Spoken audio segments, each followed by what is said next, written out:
యోహాను సువార్త 15వ అధ్యాయం 16వ వాక్యం. యోహాను సువార్త 15వ అధ్యాయం 16వ వాక్యం. మీరు నన్ను ఏర్పరచుకోలేదు, మీరు నా పేరట తండ్రిని ఏమడుగుదురు అది ఆయన మీకు అనుగ్రహించున్నట్లు మీరు వెళ్ళి ఫలించుటకును మీ ఫలం నిలిచి ఉండుటకును నేను మిమ్మల్ని ఏర్పరచుకొని నియమించి ప్రార్థన. పరిశుద్ధుడైన దేవ, కృపగలిగిన ప్రభువా, నీ ఘనమైన గొప్ప నామానికి వేలాది స్తుతులు చెల్లిస్తున్నాను.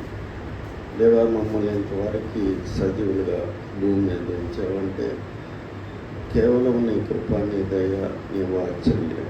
దేవా ప్రభువా, వాక్యం వివరించిన నాకు నీ జ్ఞానం దయచేయండి. నీ కృపతో నన్ను నింపండి. నీ ఆలోచనలు నాలో పుట్టించండి. నీ పరిశుద్ధ రక్తం నా మీద ప్రోక్షించండి. నా నాలుకను ఒప్పుకోండి. దేవా, వచ్చిన ప్రతి ఒక్కరిని దీవించి ఆశీర్వదించండి. దేవా ప్రభువా, నాయన మీరు మమ్మల్ని ఎందుకు ఆయుష్ ఇచ్చి ప్రభువా అనేక మేళ్ళు, ఉద్యోగం ప్రభువా, ఆహారం, అనేక రకమైన కృపలు ఇస్తున్నారు. మేము గ్రహించగలిగేటట్లు సహాయం దయచేయండి. దేవా, నీ భక్తుడైన పౌలు మరి జీవించున్నది నేను కాదు, క్రీస్తే నాలో జీవిస్తున్నాడు అని చెప్తున్నాడు. అలాంటి గ్రహింపు మాకు దయచేయండి. వచ్చిన ప్రతి ఒక్కరిని మీరు దీవించి ఆశీర్వదించండి. యేసుక్రీస్తు నామములో ప్రార్థిస్తున్నాను తండ్రి, ఆమేన్. ఇక్కడ దేవుడు అపాయింటెడ్ అని ఉంటుంది ఇంగ్లీష్ బైబిల్లో. ఎందుకు దేవుడు మమ్మల్ని నియమించాడంటే ఫలించుటకు, ఫలము నిలిచి ఉండుటకు. అంశం అనేకసార్లు మనం ధ్యానం చేసుకున్నాం. అయితే ఈరోజు ఒక కొత్త కోణంలో దీన్ని చూసుకున్నాం. ఫలించటం మొట్టమొదటిగా ఒక యేసు ప్రభు అంజూరపు చెట్టు చూసినప్పుడు, దాని దగ్గరికి వెళ్ళినప్పుడు, ఫలాల కోసం వెతికినప్పుడు దాంట్లో ఏం లేదని దాన్ని శపించినట్లు, మళ్ళీ తిరిగి వచ్చేటప్పుడు అదంతా ఎండిపోయినట్లు మనం చూస్తున్నాం. మొట్టమొదటిగా ఫలించటం. ఫలించినది నిలిచి ఉండటం. ఒక్కోసారి చెట్టుకి మంచి ఫలాలు వస్తాయి కానీ అవి నిలిచి ఉండవన్నమాట. నిలిచి ఉండటం అంటే ఏంటంటే, ఒక చెట్టుకి ఫలాలు బాగా కాసినప్పుడు, ఆ ఫలాలు ఆ చెట్టులో ఉన్నప్పుడు ఆ ఫలాలు అనేక మంది మరి చూస్తూ ఉంటారు, నిలిచి ఉంటారు. చెట్టు ఎంత బాగా కాసింది. కాబట్టి ఫలం నిలిచి ఉంటేనే అది దేవునికి మహిమ అన్నమాట. ఫలించి ఫలాలు నిలవకపోతే దానివల్ల దేవుడికి ఏమాత్రం ప్రయోజనం లేదు. ఉదయం కూడా మనం చూసుకున్నాం. ఏమని చూసుకున్నాం? నా మహిమ కోసం మిమ్మల్ని నేను ఏర్పాటు చేసుకున్నాను, సృష్టించుకుంటున్నానని దేవుడు చెప్తున్నాడు. లోకమంతా పోయేది ఒకలాగా ఉంటుంది. అయితే మనం ఏర్పరచబడిన వాళ్ళమని మనం గ్రహించాలి. మీరు ప్రత్యేకించిన వాళ్ళు అని. అదే పరిశుద్ధంగా ఉండటం అంటే అదే అన్నమాట. ప్రత్యేకంగా ఉండటమే పరిశుద్ధంగా ఉంటాం అన్నమాట. ఒకళ్ళు చూసి ఒకళ్ళు మరి ఆ బ్యాడ్ ఎగ్జాంపుల్గా మనం మిగిలిపోకూడదు. చాలామంది మరి పాస్టర్లు అనేవాళ్ళు తప్పుడు మార్గాల్లో ఉన్నప్పుడు వాళ్ళు ఏం చెప్తారంటే, దావీదు పాపం చేయలేదా, మరి దేవుడు దావీదుని క్షమించలేదా, అట్లా చెప్తారు. ఒకరితో మనం బ్యాడ్ ఎగ్జాంపుల్స్ని ఎప్పుడు కూడా మనం తీసుకోకూడదు. ఎప్పుడు కూడా దేవుడికి ప్రయోజనకరమైన ఎగ్జాంపుల్స్నే మనం పెట్టుకోవాలన్నమాట. యేసేపుని తీసుకోవాలి మనం ఎగ్జాంపుల్, దావీదుని తీసుకోకూడదు. దావీదు మరి దేవుడికి ఇష్టడైన వ్యక్తి. దావీదు ఎంత పశ్చాత్తాపడ్డాడో, ఎంతగా ఏడ్చాడో. మరి నా కన్నీరు వలన నా యొక్క పడక కొట్టుకుపోతుంది అంటాడు కీర్తనలు 6వ అధ్యాయంలో. కానీ అదంతా మనం చూడం, ఆ పాపమే చూస్తాం. కానీ దావీదు పడ్డ పశ్చాత్తాపం, బాధ, హింస అదంతా కూడా మనం చూడమన్నమాట. కాబట్టి ఫలించుట వేరు, ఫలము నిలిచి ఉండుట అనేది రెండు వేరే వేరే అంశాలన్నమాట. కాబట్టి మనం ఫలించిన తొలి నాళ్ళలో ఒక్కోసారి వెందిరిగినప్పుడు ఆ ఫలము నిలిచి ఉండదు. అందువలన ఇక్కడ మనం చూసినట్లయితే ఈ యొక్క ఫలించుట అనే అంశాన్ని మనం ధ్యానం చేసేటప్పుడు ఖచ్చితంగా యెషయా గ్రంథం 5వ అధ్యాయంలోకి మనం వెళ్ళాలి. యెషయా గ్రంథం 5వ అధ్యాయం.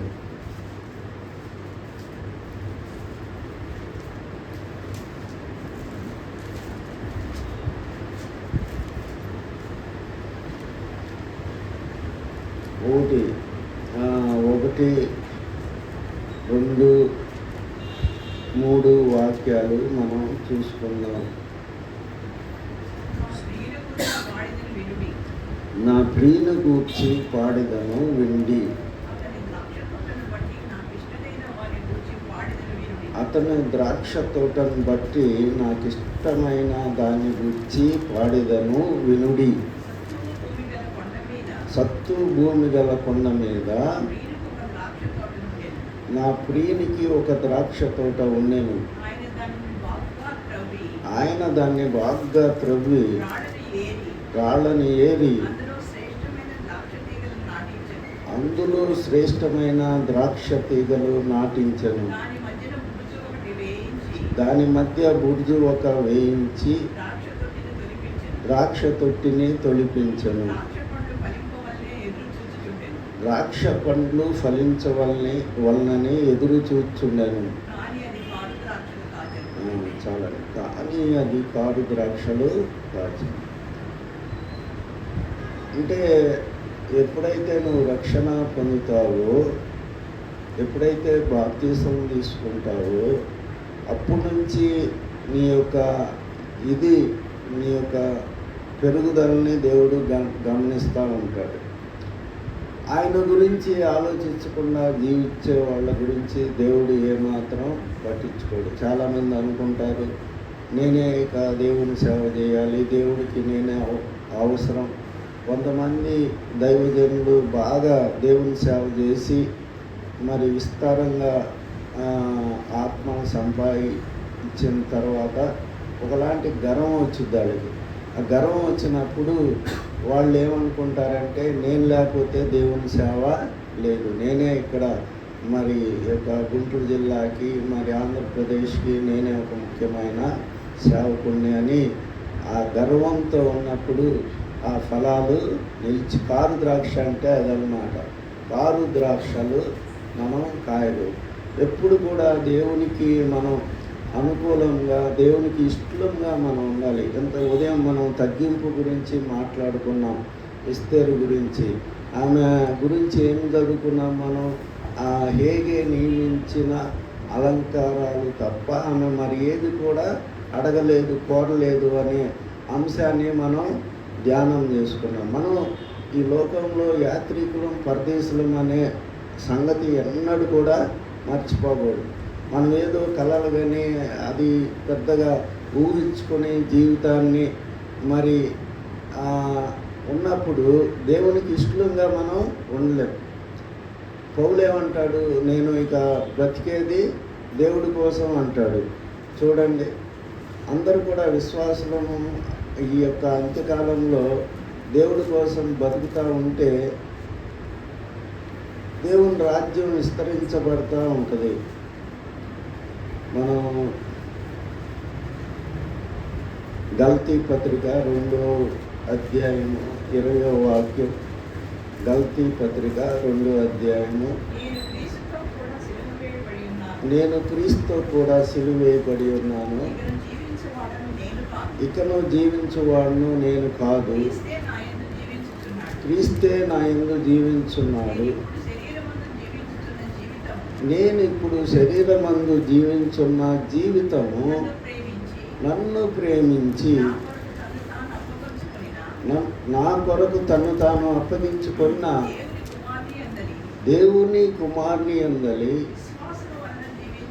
విశ్వాసము వలన జీవించుచున్నాను.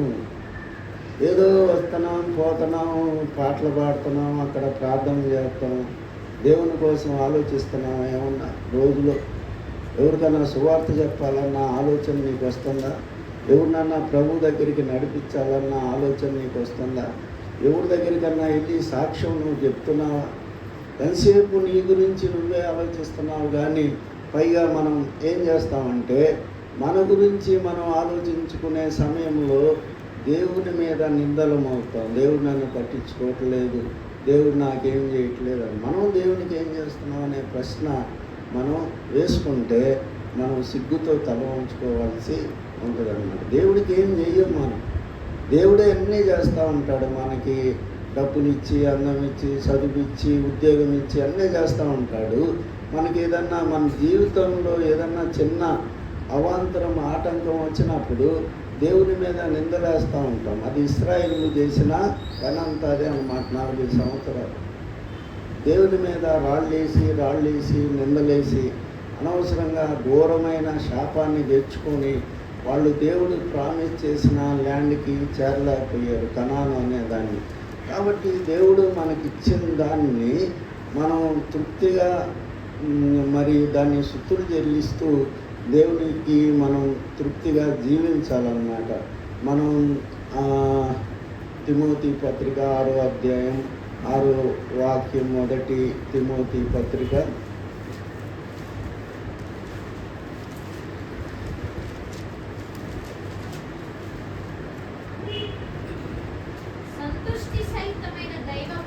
'సంతుష్టి సహితమైన దైవభక్తి గొప్ప లాభ సాధనమై ఉన్నది.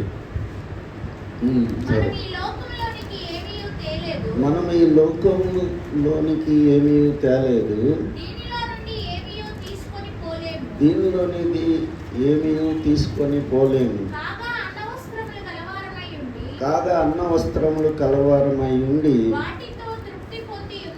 వాటితో తృప్తి పొంది ఉండేది. కాబట్టి ఈ వాక్యంలోని సత్యాల్ని మనం గ్రహించాలి. ఆ గ్రహించి మనలో తీసుకున్నప్పుడు మనకి ఫలించే జీవితం అనేది వస్తుంది అన్నమాట. ఫలించటం అంటే ఏంటి? దేవునికి లాభకరంగా మనం జీవించడమే ఫలించటం అన్నమాట. ఫలించటం అంటే చాలామంది మరి హిందువులు ఉన్నారు, వాళ్ళు చాలా ఇన్వెన్షన్స్ అవి చేస్తారు. అదంతా ఫలించటం కాదు. ఫలించటం అంటే దేవుని కొరకు మహిమగా మనం ఈ లోకంలో సాక్షిగా ఉండటమే ఫలించటం అన్నమాట. తర్వాత పౌలు అదే మాట మనం ఇందాక చదివిన గల్తీ పత్రికలో చదివిన మాట మళ్ళీ రిపీటెడ్గా మళ్ళీ ఇక్కడ కొరింథీయులకు రాసిన పత్రిక 2వ పత్రిక 5వ అధ్యాయము 15వ వాక్యంలో 14-15 క్రీస్తు ప్రేమ మమ్మల్ని బలవంతము చేయుచున్నది. ఎలాగనగా అందరి కొరకు ఒకడు మృతి పొందెను గనుక అందరూ మృతి పొందిరనియు జీవించువారు ఇక మీదట తమ కొరకు కాక తమ కొరకు మృతి పొంది తిరిగి లేచిన వారి కొరకే జీవించుటకు ఆయన అందరి కొరకు మృతి పొందిననియు నిశ్చయించుకొనుచున్నాము. కాబట్టి మరి జీవించువారు ఇక మరి తమ కొరకు కాక తమ నిమిత్తం మృతి పొందిన వారి కొరకు జీవించాలని పౌలు చెప్తున్నాడు. ఇందాక కూడా నేను జీవించున్నది మరి దేవుని కోసం జీవిస్తున్నానని గల్తీ 2వ అధ్యాయం 2:21లో చెప్తాడనమాట. కాబట్టి మనం ప్రశ్నించుకోవాలి న్యాయంగా, దేవుడికి నేనేం చేశాను ఇప్పుడు వరకు? ఎవరికన్నా సువార్త చెప్పానా, సాక్ష్యం చెప్పానా? ఆయన మహిమ అన్నిటికంటే ముఖ్యమైన విషయం ఏంటంటే జీవితంలో మాదిరిగా ఉండటం అనేది అన్నిటికంటే సింపుల్సిటీ అనేది చాలా గొప్ప విషయం అన్నమాట. మనల్ని జనాలు మళ్ళీ కంప్యూటర్ కంటే ఎక్కువగా గమనిస్తూ ఉంటారు.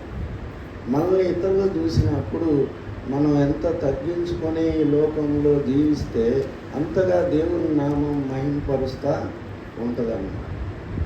ఉదయం మరి ఆ ఎస్తేరు గ్రంథం అంతా అదే అన్నమాట. ఆమె రాణి అవటానికి కారణం ఏంటంటే అందరూ అవి పట్టుకున్నారు, ఇవి పెట్టుకున్నారు, నగలు పెట్టుకున్నారు, ఆ సెలక్షన్లో ఉన్న వాళ్ళందరూ. కానీ ఎస్తేరు అవన్నీ పట్టించుకోవాలి, దేవునికి అప్పగించుకుంది, దేవుని చిత్తానికి. దేవుడు నాకు ఏది ఇస్తే అది చాలు అనుకుంది. మౌనంగా రాజు ముందు ఉంది. రాజు ఎంతగానో మెచ్చుకొని మరి ఆమెని రాణిగా చేస్తాడు. అంత మాత్రమే కాదు, ఆమె యొక్క తగ్గింపు యూదుల మొత్తానికి విడుదలకి సహాయపడింది అన్నమాట. యూదుల మొత్తాన్ని రక్షించింది. ఎస్తేరు నువ్వు ఏం చెప్తే అది నేను నా రాజ్యంలో సగం ఇస్తాను నువ్వు అడిగితే అని రాజు అన్నప్పుడు అమాను గురించి చెప్తుంది. ఎస్తేరు ఎంతగా హింస పెడుతున్నాడు యూది జాతిని అన్నప్పుడు నువ్వేది చెప్తే అది అతను ఉడిదిద్దాం అని మరి రాజు శాసనాన్నే మరి తిరిగి రాయించింది. ఎస్తేరు యొక్క వినయము, ఎస్తేరు యొక్క నమ్మకత్వము, ఎస్తేరు యొక్క తగ్గింపు. అలాగా మనం ఉన్నప్పుడు మనం దేవునికి మహిమకరంగా ఉంటామన్నమాట. కాబట్టి ఇక్కడ 15-16 వాక్యంలో దేవుడు మన నుంచి ఏం ఆశిస్తున్నాడంటే మీరు ఫలించుటకు, ఫలము నిలిచి ఉండుటకు దేవుడు మనల్ని నియమించాడని ఉంటుందన్నమాట.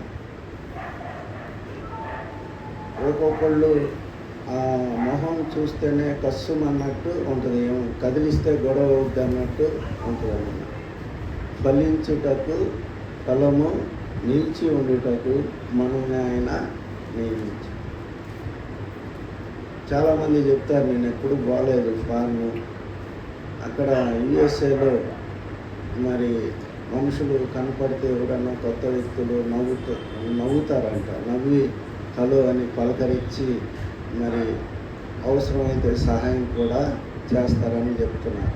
నేను ఒకరోజు బెంగళూరులో నడిచిపోతున్నాను, చేతిలో చాలా లగేజ్ ఉంది, సరుకులు కొనుక్కొని నడిచేస్తున్నాను. ఒక ఆమె సడన్గా నా పక్కన కారు ఆపి అని ఎక్కమంటుంది. కాబట్టి ఆమె అన్నిరాలు, దేవుడంటే తెలియని స్త్రీ అని ఎక్కమని, ఎందుకంటే ఓల్డ్ ఏజ్లో ఉన్నాను కాబట్టి నాకు సహాయం చేద్దామని ఆమె కోరుకుంది. అయితే ఎక్కడేనమ్మా, నాకు my house is very near అని చెప్పాను. ఆమె వెళ్ళిపోయిందంట. కాబట్టి మనం ఫలించినప్పుడు మనం ఇతరులతో సంభాషించడానికి అవకాశం ఉంటుందన్నమాట. యోసేపు ఫలించడి కొమ్మ. ఆదికాండం 41వ అధ్యాయం 38వ వాక్యం.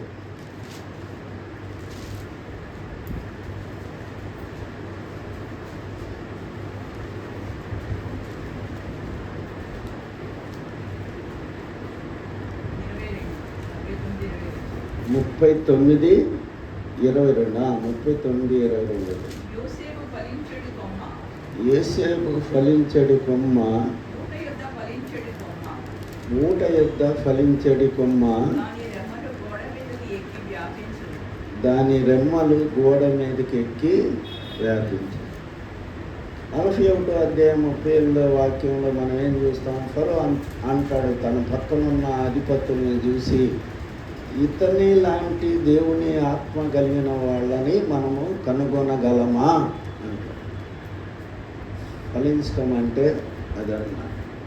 కాబట్టి ఆ ఫలించుటకు, ఫలాలు నిలిచి ఉండుటకు మరి మనం నియమించబడ్డాము అనే వాక్యాన్ని మనం ధ్యానం చేసుకుంటాం.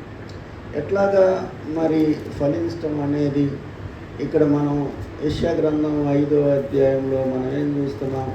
శ్రేష్టమైన ద్రాక్ష తీగను తీసుకొని ఆయన నాటాడు, సత్తువ గల భూమిలో నాటాడండి.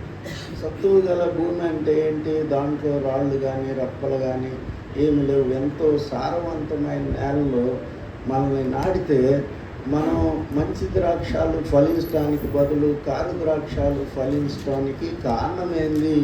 నాకు న్యాయం తీర్చమని దేవుడు, యెహోవా దేవుడు అడుగుతున్నాడు. కాబట్టి దేవుడు మన యొక్క జీవితాన్ని బట్టి ఖచ్చితంగా లెక్క అడిగే సమయము ఒకటి వస్తుందన్నమాట. ఏమన్నాడు? నాకు న్యాయం చేయమని ఆ 3వ వాక్యంలో నా ద్రాక్ష తోట విషయం నాకు న్యాయం తీర్చవలనని మిమ్మల్ని వేడుకొంచున్నాను అంటే బతిమాలుకుంటున్నాడు. ఎందుకని బతిమాలుకుంటున్నాడు? ఆయన మన మీద ఎన్నో ఆశలు పెట్టుకుని ఉన్నాడు, సంఘం మీద ఎన్నో ఆశలు పెట్టుకుని ఉన్నాడు. కాబట్టి అది కారు ద్రాక్ష కాసినప్పుడు దేవుడు ఎంతో డిసప్పాయింట్ అయ్యి డిప్రెషన్లోకి వెళ్ళినట్లు కూడా మనకి కనపడుతున్నాడు. ఇక్కడ ఇంకోటి ఏమన్నాడు? దాని మధ్య గోపురం ఒకటి మరి నిలిపేయడని చెప్తున్నాడు. గోపురం ఒకటి కట్టించాడు అన్నమాట.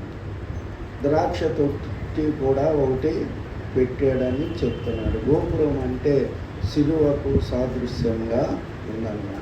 సిలువ బలియాగానికి సాదృశ్యమే ఆ గోపురం.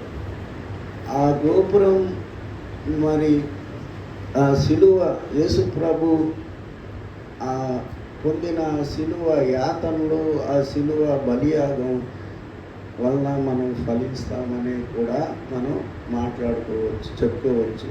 మరి ఆ సిలువ రక్తం చాలామంది చెప్తారు, మరి యేసు ప్రభు సిలువ దర్శనం నాకు ఇచ్చాడు, నేను మరి మారు మనసు పొందాను అని చెప్తారు. ఒక జైల్లో ఉన్న మంచి రౌడీ సాక్ష్యం అదనమాట.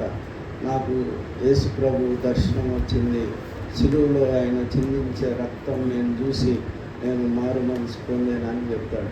పొందిన కాడి నుంచి రౌడీలందరికీ సాక్ష్యం చెప్పి మా బంధువులు, మా స్నేహితులు అందరినీ కూడా నేను ప్రభు దగ్గరికి నడిపించానని చెప్తున్నాడు ఆయన. మరి ఆయన విజయవాడలో ఒక రౌడీ అన్నాడు. మరి ఆయన సాక్ష్యం ఫలించడం అంటే అదన్నమాట. మనం చిన్నప్పటి నుంచి కూడా విశ్వాసంగా ఉంటాం, కానీ దేవునికి ప్రయోజనకరంగా, పెద్ద ప్రయోజనకరంగా ఉండవన్నమాట. మనలో ఉన్న ఆ యొక్క దైవ లక్షణాలు బయటకి మనం చూపెట్టకపోతే మన విశ్వాస జీవితం వలన ఎటువంటి ప్రయోజనం కూడా ఉండదు. మనం లూకాసు వార్త 13వ అధ్యాయంలో అక్కడ ఒక ద్రాక్ష తోటలో అంజూరు చెట్టును గురించి మరి యేసుక్రీస్తు ప్రభువు ఒక ఉపమానం చెప్తాడు.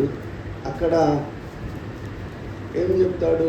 ఇది ఫలించలేదు, దీన్ని నరికేయి, మరి నేను 3 సంవత్సరాల నుంచి దీన్ని పండ్లు వెదక వస్తున్నాను, దాంట్లో ఏం కనపడతలేదు, మన భూమి ఎందుకు వ్యర్థం అవ్వాలి, దీన్ని నరికి పారేయమంటే లూకాసు వార్త 13వ అధ్యాయం 8వ వాక్యంలో ఆ తోటమాలి ఏమంటాడంటే, అయితే వాడు అయ్యా నేను దాని చుట్టూ తవ్వి ఎరువు వేయి మటుకు ఈ సంవత్సరం కూడా ఉండనివ్వు, అది ఫలించినా సరే లేని ఎడల నరికి వేయదుమని ఆయనతో చెప్పాను. కాబట్టి ఎరువు అంటే ఏంటి? దేవుని వాక్యమే ఎరువు అని కొంతమంది చెప్తారు వ్యాఖ్యానకర్తలు. ప్రార్థన మరి వాక్యము ఎరువు అన్నమాట. కాబట్టి ఒక చెట్టు ఫలించాలంటే దానికి సరైన ఎరువు, దానికి సరైన నీరు అందినప్పుడే ఆ చెట్టు బలంగా పెరుగుద్ది. అప్పుడు దాంట్లో ఫలాలు నిలిచి ఉంటాయి అన్నమాట. కాబట్టి మనం మరి విశ్వాసంలో ఆనాడు యేసేపు గురించి మనం అనేకసార్లు చెప్పుకుంటున్నాం.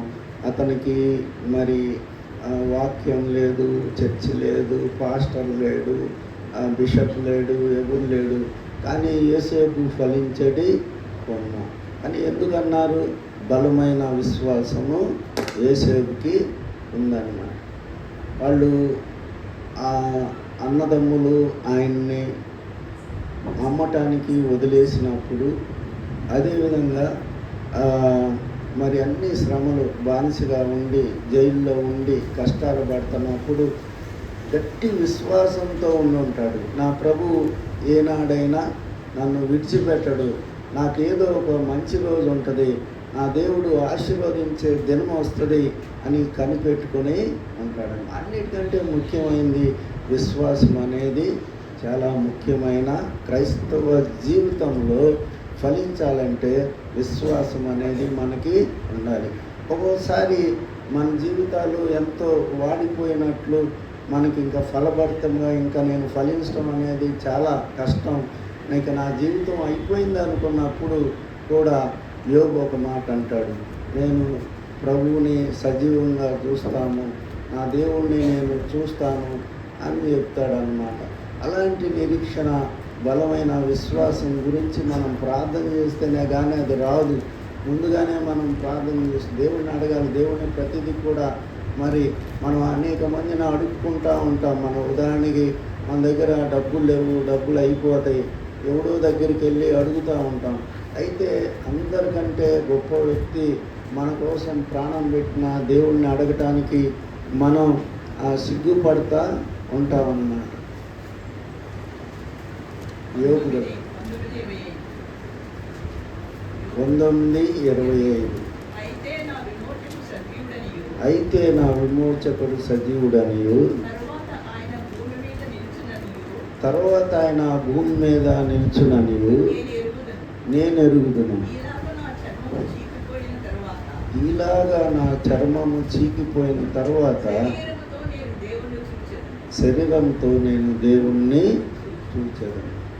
ఎంత విశ్వాసం యోగులో ఉండబట్టి దేవుడు మళ్ళీ ఆయన దర్శించి పోగొట్టుకున్నాయన్నీ కూడా రెండంతల ఆశీర్వాదాలు ఇచ్చినట్లు మనం చూస్తున్నాం అన్నమాట. కాబట్టి విశ్వాసం అనేది క్రైస్తవుడికి ఎరువు కంటే ముఖ్యమైనదన్నమాట. నా దేవుడు నన్ను విడిచిపెట్టే దేవుడు కాదు, ఆయన ఎన్నడూ మాట తప్పని వాడు అని మనం చూస్తాం. కీర్తన గ్రంథం 9వ అధ్యాయం 10వ వాక్యం. ఈ వాక్యం అంటే నాకు చాలా ఇష్టం. 9వ అధ్యాయం 10వ వాక్యం, యెహోవా నిన్ను ఆశ్రయించు వాణ్ణి నువ్వు విడిచిపెట్టువాడవు కాదు. అదే మాట మనం కీర్తనలో 94:14వ వాక్యంలో కూడా మనం చూస్తామన్నమాట. 94:14 యెహోవా తన ప్రజలను ఎడబాయువాడు కాదు. ఆయన స్వభావం ఏంటంటే ఆయన నమ్ముకున్న వాళ్ళని విడిచిపెట్టే స్వభావము కాదన్నమాట. యోసేపు దేవుడిని నమ్ముకున్నాడు, గోతులో పడినప్పుడు యోసేపుతో పాటు దేవుడు ఉన్నాడు, జైల్లోకి వెళ్ళినప్పుడు యోసేపుతో పాటు దేవుడు ఉన్నాడు, రాజుగా అయినప్పుడు యోసేపుతో పాటు దేవుడు ఉన్నాడని. కాబట్టి దేవుడు ఎన్నడూ కూడా మనల్ని తల వంచుకునేటట్టు చేసే దేవుడు కాదను. ఇక్కడ మనం చూసినట్లయితే ఆయన యోసేపు జైల్లో ఉన్నప్పుడు కూడా యెహోవా అతనికి తోడై ఉండెను అని ఉంటుంది. ఎక్కడ ఉన్నా కానీ యెహోవా అతనికి తోడై ఉన్నాడు. మరి తోడై ఉన్నప్పుడు జైలు ఎందుకని మనం మనకి అనేక ప్రశ్నలు వస్తాయి. మరి ఎందుకు దేవుడు తోడుగా ఉండగా జైల్లోకి వెళ్ళాడంటే దేవుడు అతనికి గొప్ప ఆశీర్వాదములు ఇవ్వటానికి పక్క నుండి విశ్వాసంలో అభివృద్ధి చేస్తున్నాడు అన్నమాట. మనం ఆదికాండం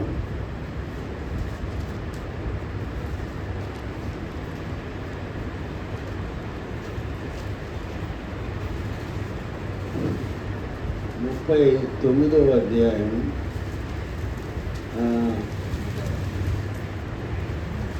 5కి వచ్చినప్పుడు దేవుడు తోడుగా ఉన్నాడు. అదేవిధంగా చెరసాలలో ఉన్నప్పుడు కూడా దేవుడు తోడుగా ఉన్నాడు. 39వ అధ్యాయం 2వ వాక్యం, యెహోవా యోసేపు నాకు తోడై ఉండెను గనుక అతడు వర్ధిల్లుచు తన యజమాని దగ్గు ఆ ఐగుప్తిని ఇంట ఉండెను. తర్వాత మనం చూస్తే 21వ వాక్యంలో అయితే యెహోవా యోసేపునకు తోడై ఉండి అతని యందు కనికరపడి అతని మీద చెరసాల యొక్క అధిపతికి కటాక్షం కలుగునట్లు చేసి.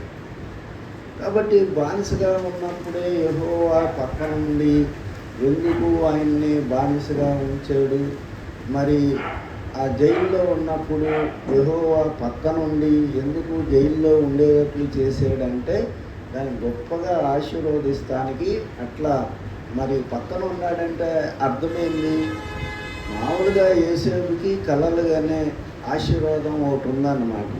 ఎప్పుడు కళల ద్వారా దేవుడు మాట్లాడుతూ ఉన్నాడు. నా కుమారుడా, నువ్వు ఆగి తొందరపడబాకు, బాధపడబాకు, నిన్ను నెంబర్ 1 స్థానానికి నేను తీసుకెళ్తాను అని దేవుడు యోసేపుతో మాట్లాడుతూ ఉంటాడన్న. ఎక్కడ కూడా యోసేపు దేవుడి మీద సడుకున్నట్టు కానీ దేవుడిని ప్రశ్నించినట్టు కానీ యోసేపు జీవితంలో మనం చూడమన్నాం. ఫలించే వాళ్ళకి ఉన్న ముఖ్య లక్షణం ఏంటంటే ఎప్పుడు కూడా దేవుణ్ణి క్వశ్చన్ చేయరాదు. ఏ పరిస్థితి అయినా భరిస్తారు కానీ దేవుడు నాకు ఎందుకు చేశాడు ఇట్లా అని అనరన్నమాట. నయోమి అంటది యెహోవా నాకు శత్రువు అయ్యాడని నయోమి అంటది రూతు గ్రంథంలో. కానీ మనం దేవుణ్ణి ఎప్పుడు కూడా మరి క్వశ్చన్ చేయకూడదు. ఇశ్రాయేల్ అందరూ కూడా 10 మార్లు దేవుణ్ణి ఇసుకిచ్చారని సంఖ్యాకాండం 14వ అధ్యాయంలో మనం చూస్తూ ఉన్నాం. దేవుణ్ణి మనం క్వశ్చన్ చేసేంత మన జీవితం మనలో ఎవ్వరికీ లేదండి. దేవుడు మనల్ని మనుషులుగా చేసి ఆత్మలు మనకిచ్చాడంటే దాన్ని బట్టి ఎల్లప్పుడూ దేవునికి స్తుతించాలి. ఒకసారి బ్యాప్టిస్ట్ చర్చిలో ఇమ్మానుయేలు గారు ఎబ్నేజర్ పాల్ గారు అబ్బాయి అని చెప్పిన వాక్యం ఇప్పుడు కూడా నాకు గుర్తుంది. మరి ఎంతో ప్రయాసపడి అక్కడ మీటింగ్ పెట్టినప్పుడు ఒక 20 మంది లోపు వచ్చారు. వాళ్ళంటే ఎవరికి తెలియదు కాబట్టి 20 మంది లోపు వచ్చారు. అయినా కానీ నేను శ్రద్ధగా వాక్యం విన్నాను. ఆ సమయంలో ఆయన ఏం చెప్పాడంటే ఆదాము అవ్వ వాళ్ళు చేసిన తప్పు ఏంటంటే దేవుడు ఇచ్చిన వాటి గురించి థ్యాంక్స్ చెప్పకుండా కొత్త దానికోసం వాళ్ళు వెతుకుతూ ఉన్నారు. ఆ ఇచ్చినవన్నీ మర్చిపోయాడు. దేవుడు ఏం చెప్పాడు?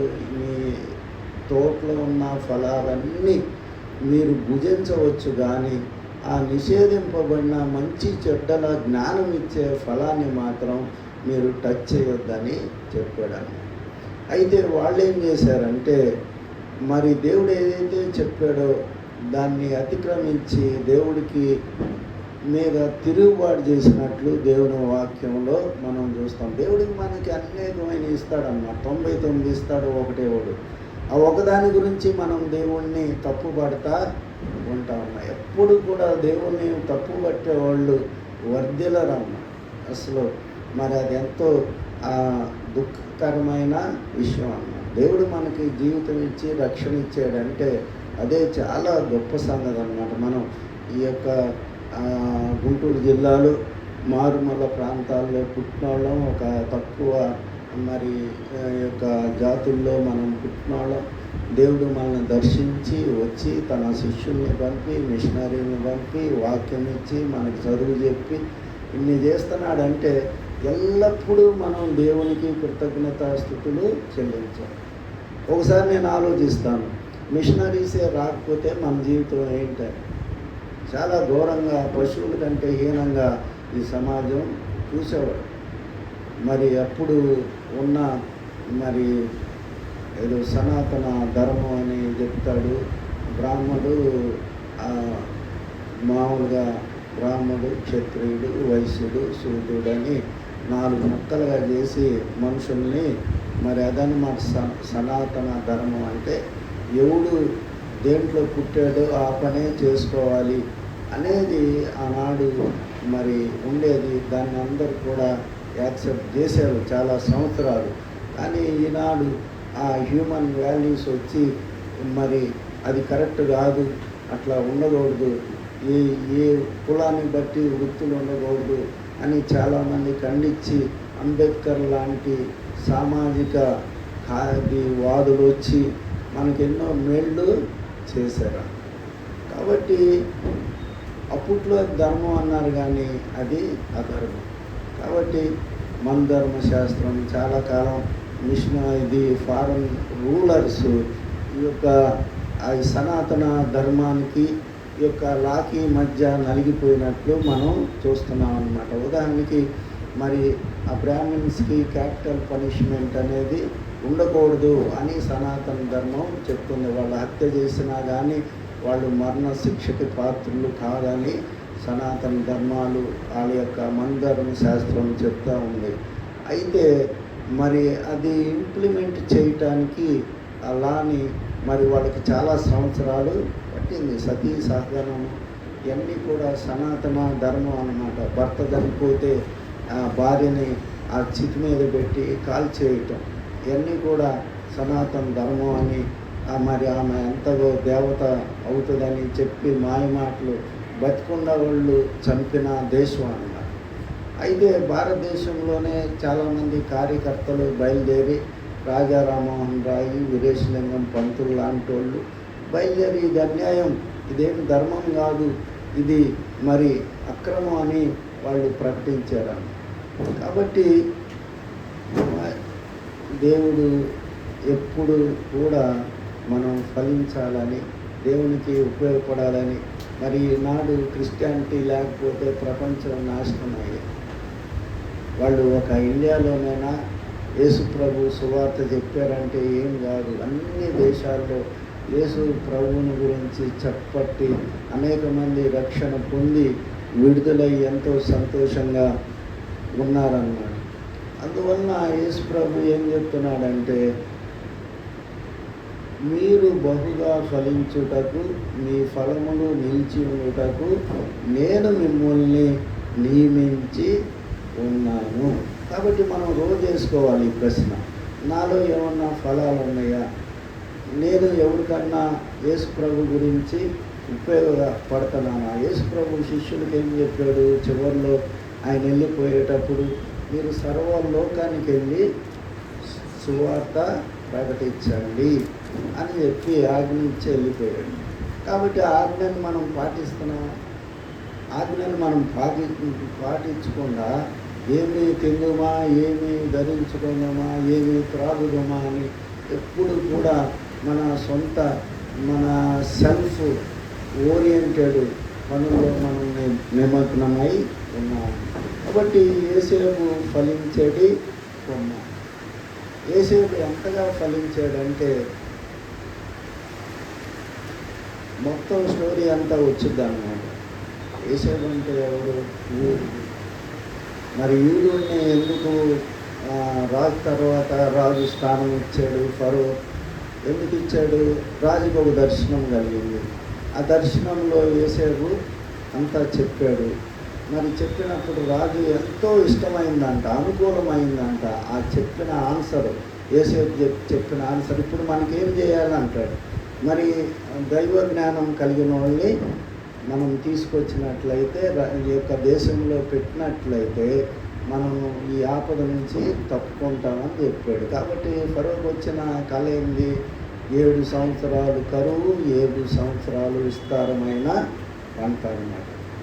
కాబట్టి అలాంటి కళభావం యేసేపు చెప్పినందుకు మరి ఫరో ఎంతో సంతోషపడి ఇతని లాంటి దేవుని ఆత్మ కలిగిన వాళ్ళం మనం కనుగొనగలమని ఒక గొప్ప నిర్ణయం తీసుకొని, బహుశా ఎంతో అపోజిషన్ వచ్చి ఉంటుంది ఫరోకి. ఎందుకంటే ముందు 7 సంవత్సరాలు కరువు లేదు, తర్వాత 7 సంవత్సరాలు కరువు అన్నమాట. ఈయనేంట్రా బాబు, ఎవడో అన్యుడిని తీసుకొచ్చి మన మీద అధికారిగా పెడుతున్నాడు. అంతా కూడా ఏది కావాలన్నా మీరు యేసేపు దగ్గరికి వెళ్ళండి. ఒక్క సింహాసనం విషయంలో కాక మిగతా అన్ని విషయంలో యేసేపు దగ్గరికే మీరు వెళ్ళండి. ఆఖరికి వాళ్ళ బంధువులకి ధాన్యం ఇవ్వటానికి కూడా వాళ్ళు యేసేపు దగ్గరికి వెళ్ళాల్సిన పరిస్థితి వచ్చిందన్నమాట. అంత గొప్పగా దేవుడు ఆశీర్వదించాడు. కారణం ఏంటంటే ఆయన ఫలించాడు, ఆ ఫలాలు నిలిచి ఉండేటట్టు చేశాడన్నమాట. కాబట్టి ఐగుప్తు దేశం అంతా కూడా యోసేపుని గురించిన వార్త అంతా కూడా వ్యాప్తి చెందింది.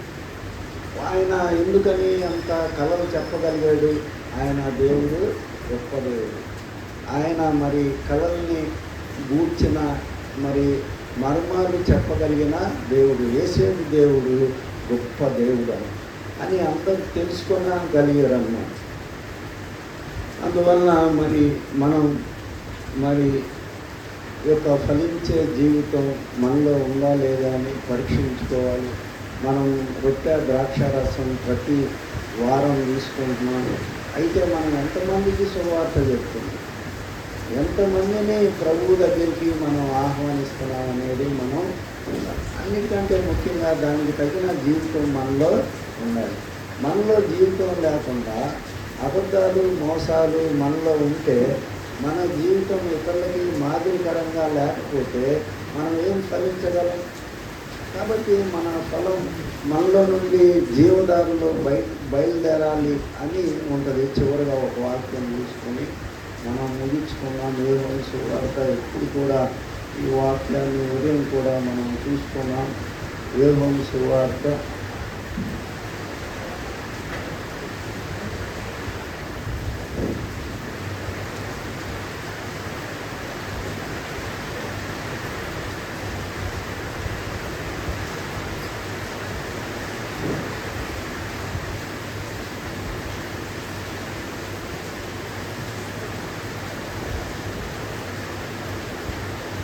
7వ అధ్యాయం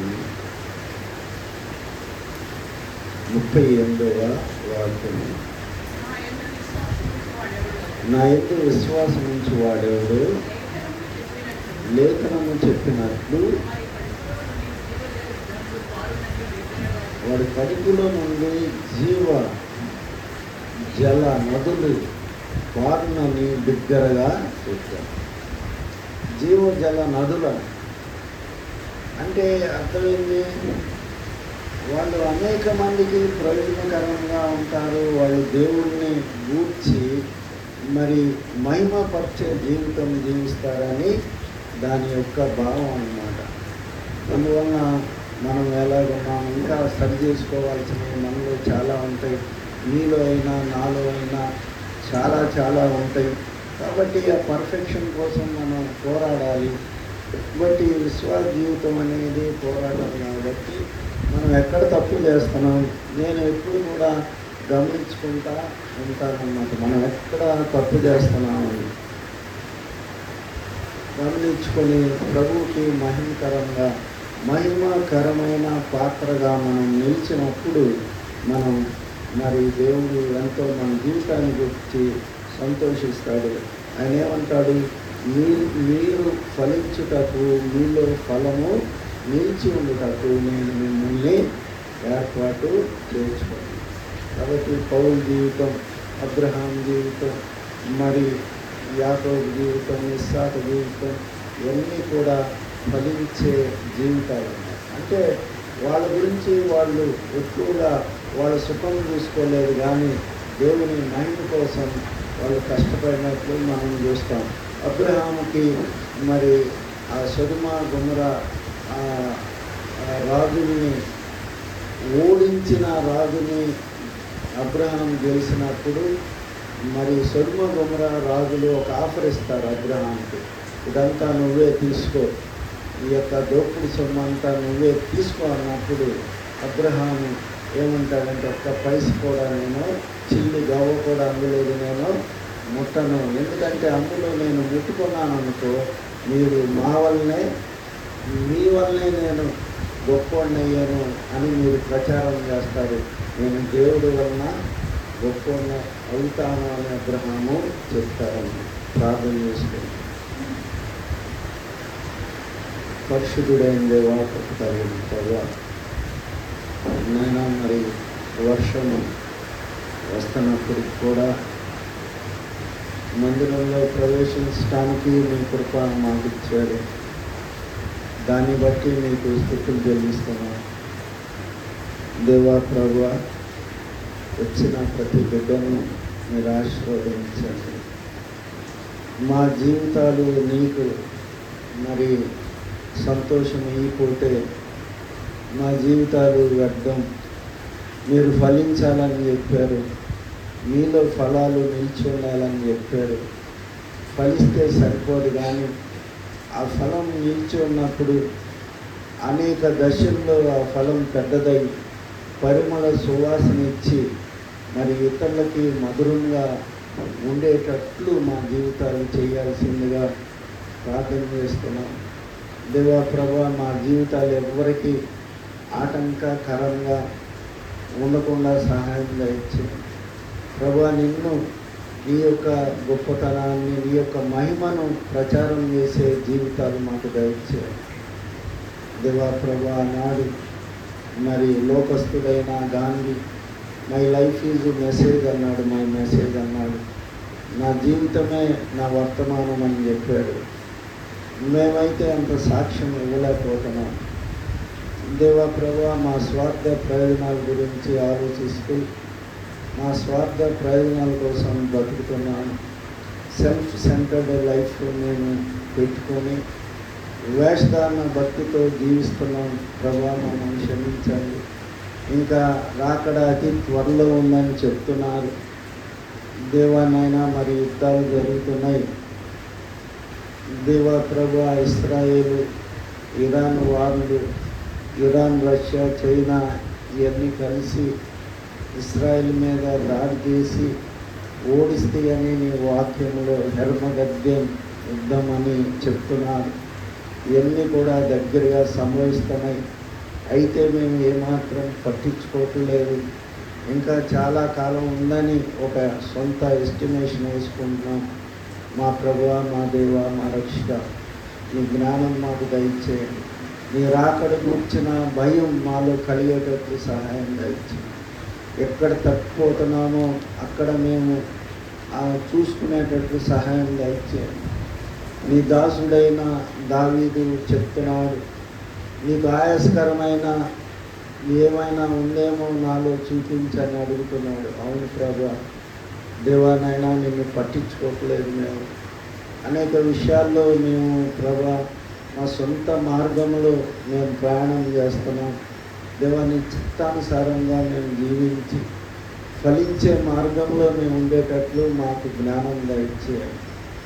దేవానైనా నీ దాసుడైన మోషే 90వ కీర్తనలో మాకు జ్ఞాన హృదయం దయచేయము, మా దినమును లెక్కించుట నేర్పుము అని వ్రాసి పెట్టాడు. అవును ప్రభా, రోజులు గడిచిపోతున్నాయి. అయితే మేము ప్రభా ఆయన ఎక్కడ విశ్వాస జీవితంలో ఎక్కడున్న చోట అక్కడే ఉంటున్నాము. నీ గురించి ప్రయాసపడలేదు. నీ గురించి ప్రయాసపడేటట్లు అన్ని రకాలుగా మాకు జ్ఞానం దయచేయండి. వచ్చిన ప్రతి బిడ్డను జీవించి ఆశీర్వదించాలి.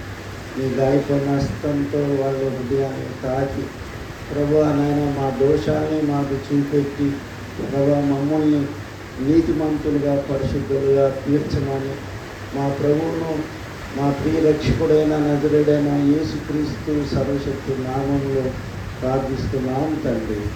ఆమేన్.